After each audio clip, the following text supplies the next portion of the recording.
in the world today with this cosmopolitan attitude about internationalizing our cities, which, frankly, for example, in Indianapolis, we've had more than 400, I think, nationals coming over the seas to be in our community.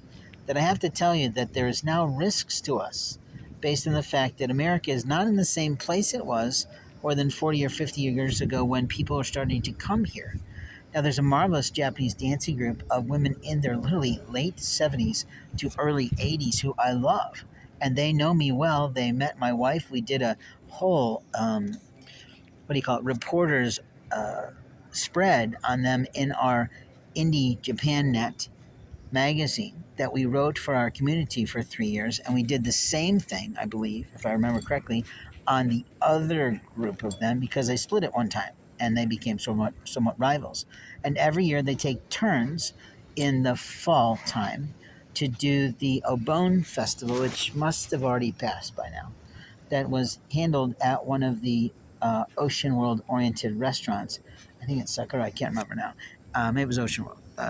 Places in our community that's rather famous. And as you see with my concussion, I'm sort of forgetting the name of the three establishments that are related to each other with Om Shinrikyo, which is actually a sect of Buddhism, I think, that own those places, and a grocery store and those things. And their women and men are usually betrothed to each other through some sort of minister parenting. But anyway, it's a long story. But when the race car driver came from Japan for the first time for the Indy 500, we did his interview because we just happened to run into him at one of those establishments. And we started talking to him in Japanese, of course. And my wife secured the interview with him. And we took photographs. I think we even went to the racetrack to do that. I can't really remember.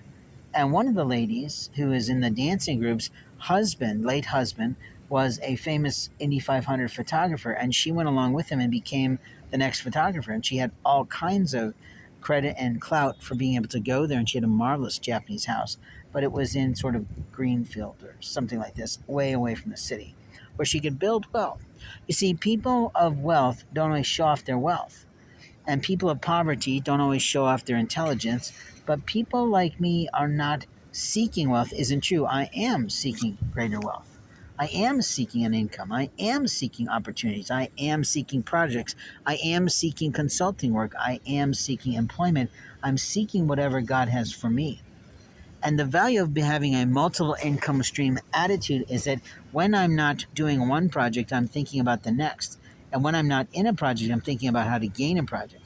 And when I'm not in that project thinking about a project, I might be sleeping and thinking about that project, or I might be channeling about that project or that attitude or that opportunity. And that's mainly what channels do.